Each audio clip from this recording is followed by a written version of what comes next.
Kecenderungan sebagian orang yang melihat dunia kesusastraan Indonesia sebagai sekadar panggung tampil, kemudian turun, hilang, dan kembali ke realita, merupakan pandangan yang sungguh menyederhanakan peran mendalam dari kesusastraan. Dalam puisi Usai, karya Riri Satria, tampak sebuah eksemplar atas gagasan yang semacam itu, di mana peristiwa berkesenian dianggap sebagai panggung sementara yang berakhir begitu penampilan usai, dengan realita sebagai latar belakang yang terpisah. Puisi tersebut begitu terang mengandung kesan bahwa pertunjukan kesusastraan hanya hidup selama lampu menyala, hanya menyala dalam batasan panggung, dan akan sirna dalam bayang-bayang realitas.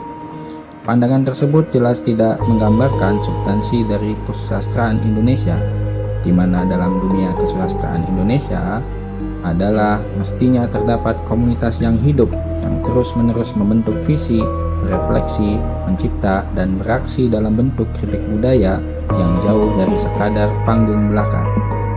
Kesusastraan Indonesia memiliki preseden sejarah panjang sebagai ruang itu, ruang pembentuk pemikiran dan pergerakan budaya, sosial, bahkan politik, yang tak jarang taruhannya adalah darah hingga nyawa.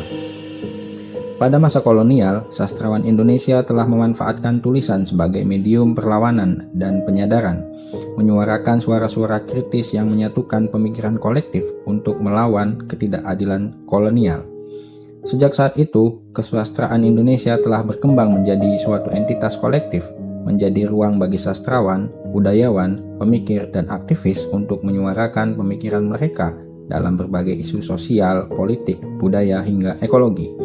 Bagi para sastrawan Indonesia, kesusastraan bukanlah sesuatu yang terpisah dari realitas, melainkan hidup dan terintegrasi dengan denyut kehidupan masyarakat. Pandangan yang menganggap kesusastraan hanya sebagai dunia panggung berpotensi melemahkan esensi dan dampak kesusastraan itu sendiri.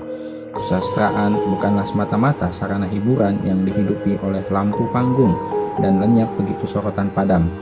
Lebih dari itu, ia adalah ruang untuk bertemu, berdialog, dan berkontribusi pada terciptanya cita-cita kemanusiaan yang luhur. Kesusastraan menjadi bagian dari komunitas yang penuh kesadaran akan dinamika sosial, seperti kemiskinan, ketidakadilan, dan kerusakan lingkungan yang dialami oleh masyarakat. Kesusastraan Indonesia tidak sekadar berbicara tentang estetika, melainkan juga memberikan suara yang jernih dan terang tentang realitas yang perlu dibereskan.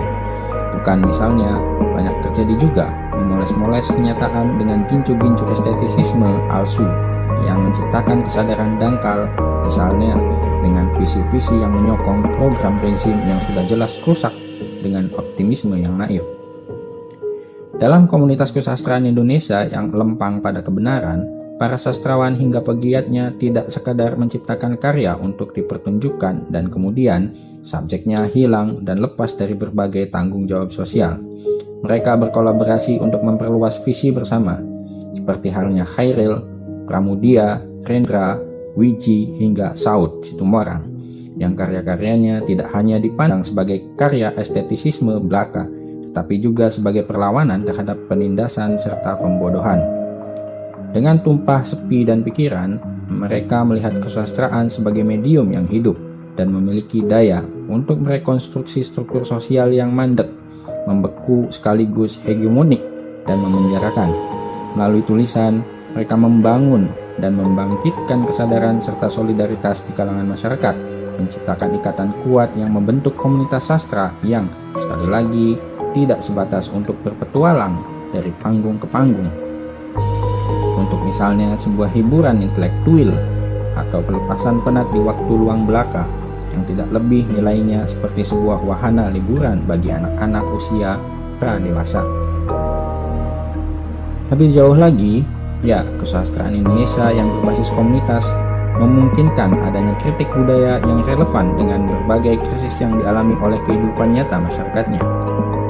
Sehingga jalannya sebuah perbincangan kritis di dalamnya juga tidak hanya bertujuan misalnya untuk sekadar menilai yang di permukaan karya, tapi juga untuk menyelami lebih dalam isu-isu yang diangkat oleh karya-karya sastra tersebut.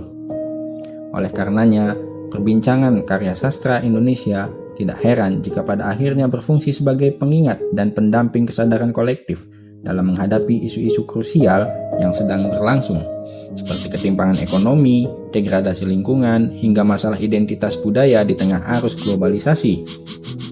Seorang sastrawan yang menulis tentang alam atau masyarakat, misalnya, tidak hanya berbicara dalam kacamata yang buta, keindahan-keindahan semu yang pada kenyataannya sebenarnya sudah rusak dan kian hancur, tetapi berusaha memberikan suara bagi situasi lingkungan dan sosial masyarakat yang terpinggirkan, bahkan berusaha dihapuskan dalam narasi-narasi manipulatif yang disebarkan oleh alat-alat kekuasaan yang masif.